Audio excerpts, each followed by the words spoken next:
Good day or evening, dear participants. In this first lecture of Module 2, we are going to focus on the scope and conceptual clarification of this module.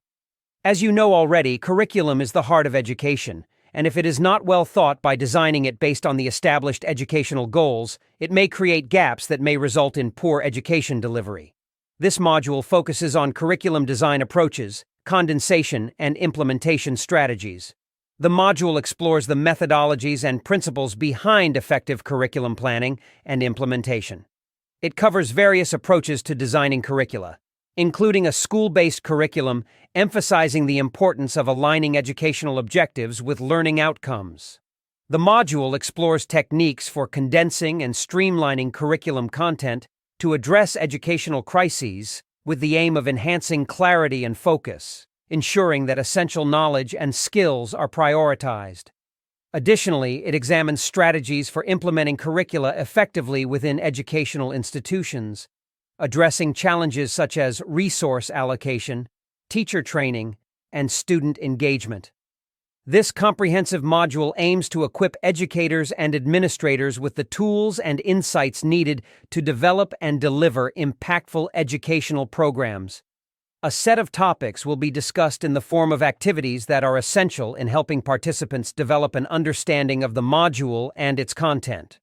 The module covers the following topics: education curriculum frameworks and learning outcomes, curriculum design models, curriculum condensation pathways, approaches, and hybrid, scoping, sequencing, and aligning teaching, learning, and assessment activities, integrating information communication technologies in pedagogy and learning. These topics will assist participants in achieving the learning outcomes formulated as. After going through this module, it is expected that educators, teachers, and relevant stakeholders will be able to 1. Describe concepts involved in national curriculum design. 2. Illustrate how to improve student-centeredness in curriculum design. 3. Curriculum design at school and classroom level, from curriculum frameworks to syllabus and to lesson plans. 4. Explain the concept and importance of curriculum condensation in educational settings. 5. Identify and describe various pathways for condensing curricula to meet specific educational goals. 6. Critique the scoping, sequencing, and aligning of teaching, learning, and assessments. 7. Integrate information and communication technologies in pedagogy and learning. Let us briefly elaborate a little bit on the conceptual clarification of this module. Education and curriculum reflect life and society. Life and society are constantly changing at an increasingly faster pace. This is largely due to the explosion of information and technological advancements, the rapidly diversified social, economic, political, and cultural makeup, and a host of emerging issues that impact on the local, national, and global levels. COVID-19 and climate change are examples of global issues that have impacted the educational system. This leads those who make decisions about curriculum to explore ways of arranging curriculum that addresses these changes and associated issues. The concern for this module is to consider how the curriculum meant to address changes and associated issues to these changes can be designed and implemented effectively. Curriculum design is a term used to describe the purposeful, deliberate, and systematic organization of a subject to create a plan for teaching it. The purpose of a curriculum design is to help educational institutions meet the current and future needs of their students. On the other hand, Nevengloski, Kale, and Anguilar in 2019 defined curriculum implementation as the way teachers deliver instruction and assessment through the use of specified resources provided in a curriculum. It is important to understand that curriculum has many characteristics. These characteristics reflect the state of the planned curriculum in relation to implementation. They are as follows. 1. Intended or specified curriculum is concentrated upon the aims and content of what is to be taught. That is, curriculum which is planned and expressed through curriculum frameworks and other formal documents that may be mandated by the authority of law. 2. Implemented or enacted curriculum relates to what is offered for students in schools, which may include local interpretations of what is required in formal curriculum documents. In these cases, Curriculum and instruction are seen as being closely interrelated. 3. Experienced or attained curriculum is the formal learning experienced by students. This is focused upon the learner, his or her knowledge and perspectives, as well as his or her ability to learn and interact with the prescribed components in the curriculum. 4.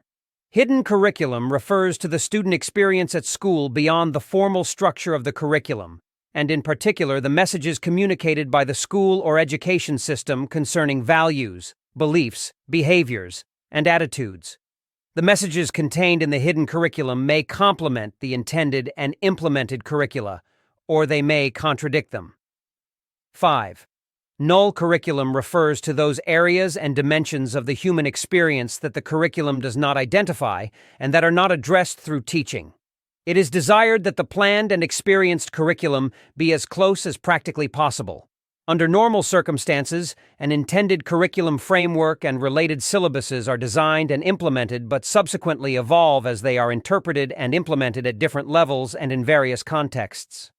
While some countries follow a centralized curriculum, it is important to note that many education systems around the world are moving away from a centralized model of curriculum development to more democratic and decentralized models, as argued by Chukwudi and Obiageli in 2018. The issue of centralized and decentralized curriculum will be discussed in Module 6. This shift from centralized and decentralized is to serve the interests of diverse people. Furthermore, the curriculum is decentralized to make it more responsive to the needs and circumstances of regions and address more effectively the contexts of learners. A good curriculum must be derived from the needs of the people for which it is intended. The needs of the people in a country or around the globe may not be the same, hence a decentralized approach.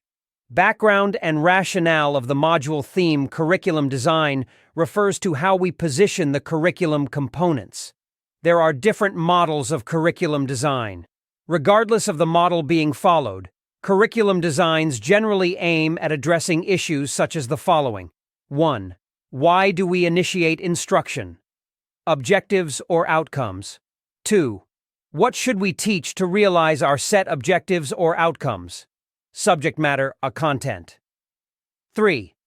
How can we interconnect target learning experiences? Learning experiences. 4. What have we realized and what actions should we take accordingly in relation to the instructional program, learners, and teachers? Evaluation, assessment. All curriculum designs address these important questions, albeit to different extents. The curriculum designs may differ in how they address these components due to philosophical differences or even the models followed. One particular model may emphasize so much on one component downplaying the others. Ideally, a good curriculum should encompass all these components equally, as they are all important in producing a holistic learner. Furthermore, this module will introduce the toolbox for condensation of curriculum, which is an approach to allow students to achieve comparable learning outcomes in a faster manner or other ways in cases of disruptions and exclusion. The module will present and analyze several strategies, activities, and approaches to curriculum design, development, implementation, and evaluation. The module will briefly discuss the opportunities and issues of hybrid learning models in the context of the already experienced COVID-19 pandemic and other emergencies. It is hoped that this module will enlighten how to design a curriculum that can create positive improvements in an educational system. Whenever changes or developments are happening around the world, the school curricula are affected. As such, need to update school curricula to address the new developments or society's needs as they arise. Thus, a curriculum should be responsive to the needs of society at all levels. If you have any questions or challenges with any of the concepts discussed in this lecture, please use the discussion forum of Module 2 under Lecture 1 to ask questions and also answer other participants' questions as well. Thank you for your attention.